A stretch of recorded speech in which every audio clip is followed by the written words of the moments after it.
Actually, there was some, about news on, on 28th, I think yesterday, I think, some of the NPP, so-called NPP.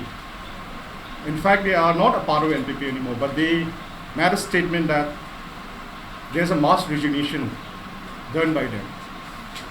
Actually, I would say that it's not a mass resignation. It's a handful of few members of the NPP. They resigned from the party, and the party is not really does not take it that seriously about that resignation, because these people so-called call themselves as the NPP secretary or NPP any business which they hold, they claim.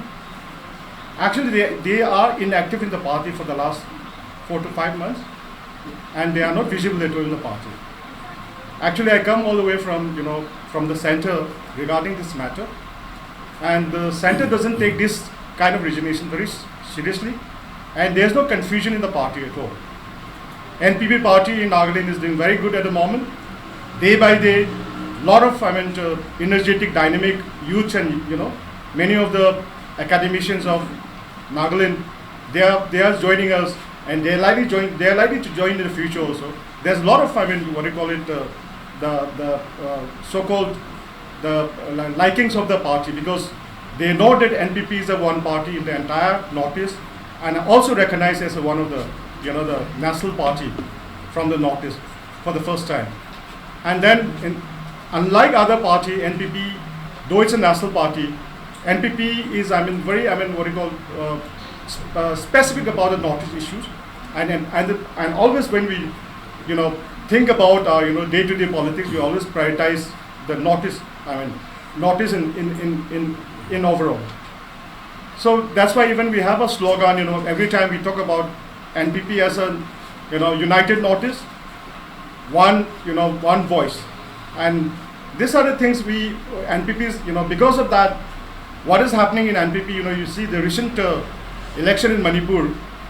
We are the second largest party next to BJP in Manipur. Unfortunately, we cannot form the government. We lost by 15 seats with a very narrow margin. But our voting distance is increasing. Earlier, last time in 2017, it was 4 point some percent, but this time we got about 17.2. Like that, NPP in other states, in places like in Arunachal, NPP is growing, and in Meghalaya, that NPP is the Meghalaya government is led by the NPP party only, under the leadership of our Sri Conrad Sangma, our Honorable Chief Minister, as well as the President of our party. Also in Tripura, we are going ahead with this coming election. We are expecting to do good in Tripura also. But in Nagaland context, as of now, we are very confident. Then we'll be going all out this time in the election of Nagaland, which is going to happen in 2023, and we are hoping that that we'll be able to do the best, and lot of, because the kind of the people's demand, or people's kind of confidence in NPP, I can feel it myself, because lot of I had mentioned earlier also, a lot of new energetic dynamic people are joining us NPP day by day. With these few words, I'll just shorten up my saying. Any other question we can discuss on that? I will now speak here. In connection and in continuation with our secretary from the National, I'm happy to all the fraternity of medias who have come here. Good evening. And just wanted to apprise you that what we saw yesterday, it shouldn't have happened, but it doesn't matter. Every people have the right to speak of whatever they want to. But taking in context, people may misunderstand. And not to misunderstand, we would like to clarify or even our statement. So we'd like to mention over here, like it's like a barking dog. And in other fable, I would like to say that it's like the fox and the grape story. When the fox tried hard to get the grape and eat it, could not get it. And he just walked off by saying the grapes are sour. So it's like that. If you cannot, it's easy to despite what you cannot get. So these are the descendant group actually who was actually harboring for the past 1 year to deteriorate, to disturb our party, and wanted to take the position of the president's chair. and they were going actually behind us, and they were having signature campaign across every district. But in vain, they could not do it. So there were only a handful, about 3 or 4 districts who were in tune with them, and this district also, they had no members whatsoever. They were, some of the district had only the president alone. I will not mention the name, but such was the disaster that they had actually taken. So the center saw that there was a vacuum, and we had also apprised the center. So they had sent us an observer very recently, not even a few 2 months back, Mr. Muchumiti. He came to this very office. Then he came and tried to find out what exactly has happened. He deliberated upon all the case very vividly. Then it was found that the descendant group, those who have actually tarnished the name and trying to tarnish right now, who were yesterday, he found out that this were not the right people. So they were supposed to be expelled anyhow. But NPP, having a big heart, always does not leave any bad images. So what they did was, they said, okay, we'll leave the door open for them if they want to reconcile. So that is how it was done. But in spite of all that, they tried to take a wrong stepping of defaming the NPP. But we are here very strong. In fact, we have gone to every district. And recently we just came from Kipri. We could see that the new district president, who is not even installed about 2 months back, he has come out with hundreds of supporters. In fact, we had more than 300 people in Kipri who were in support of us. So also this was the 7th leg. So we have been visiting all the district in big, volume. People had turned out, and the 7th district we just finished not even a week back.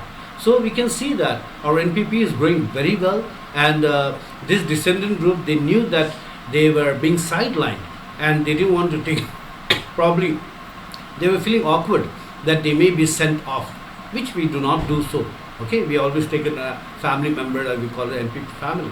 So this is how it went, but they took the wrong stepping. But it is to be made sure that what they claim of 80%, it's a big joke, I will say that. I mean, they didn't have any other figure to be thinking about, because we have all the rank and file of every, in principle, in records, in signature, we know all the members across our state. So what they all claim that they make is actually quite a mockery on themselves. So if they went to walk out, they could have walked out in a peaceful manner, but also their performance was very bad. In fact, Mr. Lima, who was claiming a very big high tall about his being the national general secretary or the secretary organization, he did not do any work actually when he was in our time, not defaming anybody, but in actual, because I was then still the president and he was my secretary. So I know what work he has and what capacity he has. So he was given in charge of Karbi Along, but Karbi Along miserably fell under him.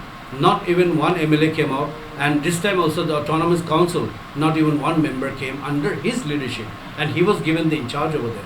So that really proved that what kind of leadership dynamism that he was following up. So we could see everything, and also there were other members who have been actually poisoning the mind of many.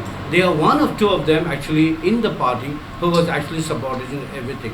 But we'll not mention the name, but this other thing. And we will be giving in writing also what episode that we have happened till now. And to the media fraternity, we'll be giving in writing. But whatever you could recollect from here. And if there's anything you'd like to ask question, you can please do so, yes. And probably Sir Dioluku, who is also the senior advisor of our party. So he will also probably would like to say a word or two. Yeah. As of now, the party is growing from strength to strength, and we cannot just accept that kind of term, mass resignation. Of course, they were given responsibility in the past, holding this and that. But after reorganizing in the office, when the party people are invited to come to the party office to function, none of them turn up and they don't come to the party office anymore. And so they were on the verge of either suspension or expulsion. So in order to avoid facing the suspension and expulsion, now they have put up the resignation, call it as a mass resignation. But the vast majority are still there with the party, and so we cannot say that. And we are hoping that in the 2023 election, we'll be having some potential candidates from various districts. And we are hoping that we will have enough MLAs next time. And so this is our hope, and we're working on it. And so now we have also the women wing, the youth wing, working everywhere. And so we're hopeful that apart from some of the senior past legislators, we'll also be having some new faces in the next Assembly House. So this is our expectation, and we hope for the best. Thank you very much.